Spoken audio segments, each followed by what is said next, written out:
आज का जो हमारा टॉपिक है इसमें 4 डेफिनेशंस हैं। जिन 4 डेफिनेशंस को हमने डिस्क्राइब करना है और उनको समझना है कि वो 4 डेफिनेशंस जो हैं वो किस तरह बिहेव करती हैं और उनको हम कैसे डिफाइन कर सकते हैं। सबसे जो पहली डेफिनेशन है उसका मैं यहाँ पे नाम लिख रहा हूँ, फिर उसकी मैं आपको डिटेल समझाऊंगा, फिर उसको डिफाइन करेंगे। Electric potential at a point, ये हमारे पास सबसे पहली डेफिनेशन है, electric potential at a point.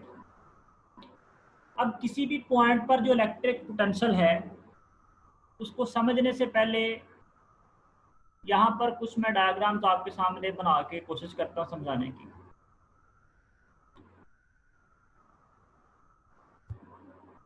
याद रखिएगा,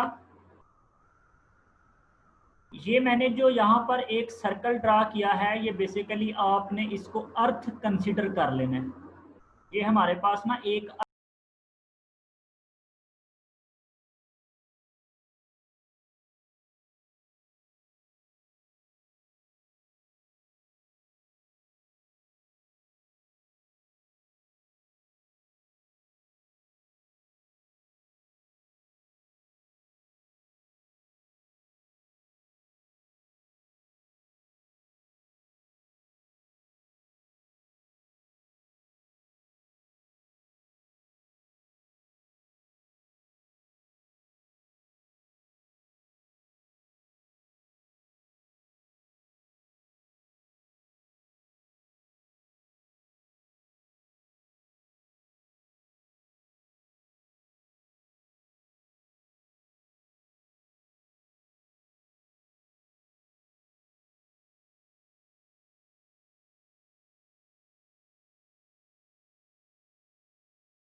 इस सी वाले पॉइंट पर लेके आ रहा हूं, तो आप ये क्लियर देख सकते हैं कि मैंने एक बॉडी को इस पॉइंट से इस पॉइंट तक मूव करवाया।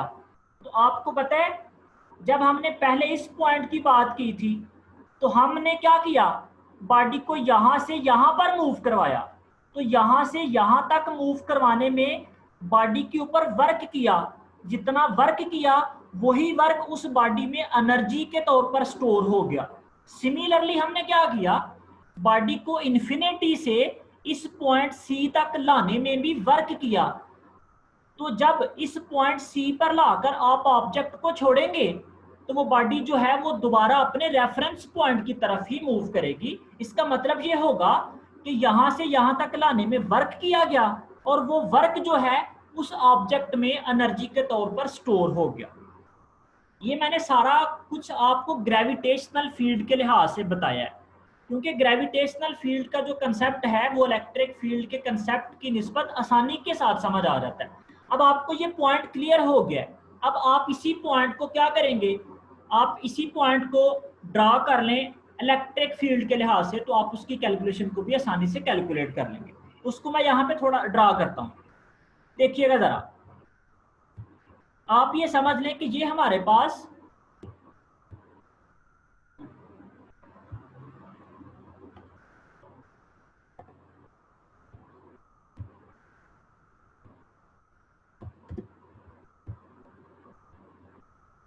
ये एक पॉजिटिव चार्ज है, ये वाला, ये पॉजिटिव चार्ज है, और यहां पर मैंने एक पॉइंट ड्रा किया, ये वाला पॉइंट है।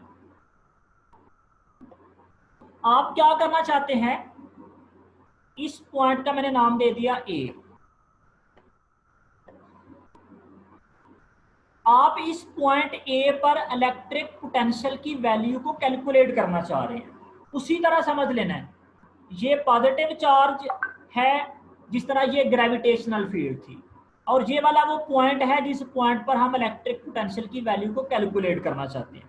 तो हम क्या करेंगे, हमने ये उसी तरह इन्फिनिटी को रेफरेंस पॉइंट बना लिया, ये हमारे पास है रेफरेंस पॉइंट उसका।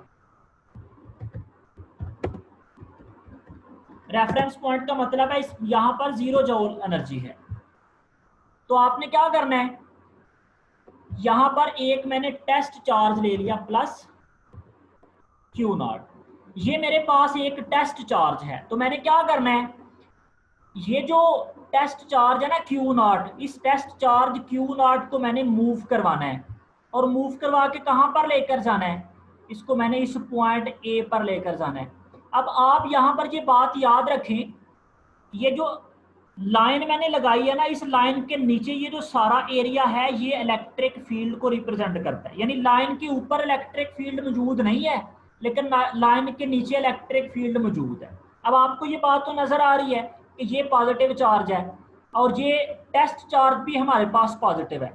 तो जब आप इस टेस्ट पॉजिटिव चार्ज को इस पॉजिटिव चार्ज के करीब लाएंगे तो ये आपस में तो रिपल्शन की फोर्स लगाएंगे। तो उस रिपल्शन की फोर्स को ओवरकम करने के लिए हम इस क्यू नॉट ऑब्जेक्ट के ऊपर एक फोर्स लगाएंगे डाउनवर्ड में, और वो जो फोर्स लगाएंगे ना, वो फोर्स लगाने का मतलब है कि हम इस ऑब्जेक्ट को यहां से पॉइंट ए तक मूव करवाने में वर्क करते हैं।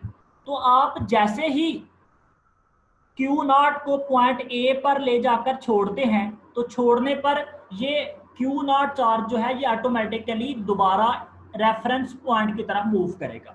इसका मतलब ये होगा कि क्यू नॉट चार्ज जब यहां पर पहुंच जाता है तो उसके अंदर कुछ ना कुछ एनर्जी स्टोर हो जाती है, वो उसका बेसिकली क्या है, वो उसका पोटेंशियल है। तो जब आपने इसको डिफाइन करना है तो डिफाइन में क्या लिखेंगे कि हमने एक टेस्ट चार्ज को, जिसको आप यूनिट पॉजिटिव चार्ज का नाम देंगे, यूनिट पॉजिटिव चार्ज को इन्फिनिटी से उस पॉइंट पर मूव करवाया जिस पॉइंट पर आप इलेक्ट्रिक पोटेंशियल की वैल्यू को फाइंड करना चाहते हैं। तो इस इस चार्ज को इस पॉइंट तक मूव करवाने में जितना वर्क किया गया, वो वर्क जो है उस पॉइंट पर पोटेंशियल की वैल्यू को रिप्रेजेंट करता है। अब इसमें एक बात और जरा गौर से सुने, बाद में मैं डेफिनेशन आपको डिस्क्राइब करता हूं। यहां पर मैंने टेस्ट चार्ज जो है वो पॉजिटिव लिया है। अगर मैं ये जो टेस्ट चार्ज है इसको नेगेटिव कंसीडर कर लूं कि ये मेरे पास Q0 जो है ये नेगेटिव है। अब आपको पता है लाइन के नीचे तो इलेक्ट्रिक फील्ड मौजूद है, तो जैसे ही मैं इसको आजाद छोड़ूंगा तो ये डाउनवर्ड में जब आएगा, Q0 के ऊपर तो ये वाला चार्ज रिपल्शन की फोर्स लगा रहा है, लेकिन ये -Q0 के ऊपर तो फोर्स ऑफ अट्रैक्शन लगेगी। तो क्या होगा, जैसे ही ये Q0 चार्ज इस पॉजिटिव चार्ज की फील्ड में आएगा, तो ये फोर्स ऑफ अट्रैक्शन की वजह से इसकी जो वेलोसिटी है वो ग्रेजुअली इंक्रीज करेगी। अब देखो, पॉजिटिव Q0 चार्ज को इस पॉइंट पर लाने के लिए हमने खुद वर्क किया, तो जो वर्क हम खुद करते हैं वही वर्क उस बॉडी में एनर्जी के तौर पर स्टोर हो जाता है। लेकिन अगर हम नेगेटिव चार्ज को लें तो नेगेटिव चार्ज तो पॉजिटिव चार्ज के खुद ब खुद करीब चला जाता है। इसका मतलब है इस बॉडी को इस बॉडी तक मूव करवाने के लिए हमें कोई वर्क नहीं करना पड़ा। तो जब हमने वर्क ही नहीं किया तो फिर इसके अंदर तो एनर्जी स्टोर नहीं होगी। तो यहाँ पे जो डेफिनेशन है वो थोड़ी खराब हो जाएगी। इसका मतलब, क्योंकि पहले मैंने आपको बात बताई है कि यूनिट पॉजिटिव चार्ज को इस पॉइंट से इस पॉइंट तक मूव करवाने में जितना वर्क किया है वो वर्क की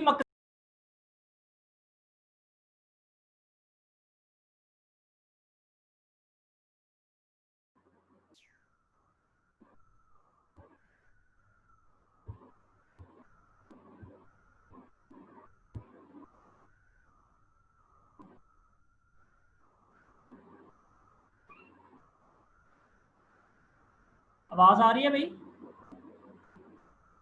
जी सर। अच्छा, वो शायद नेट प्रॉब्लम की वजह से स्क्रीन शेयर खत्म हो गई थी। अच्छा भाई, तो मैं आपको बता रहा था कि अगर हमारे पास, एक मिनट,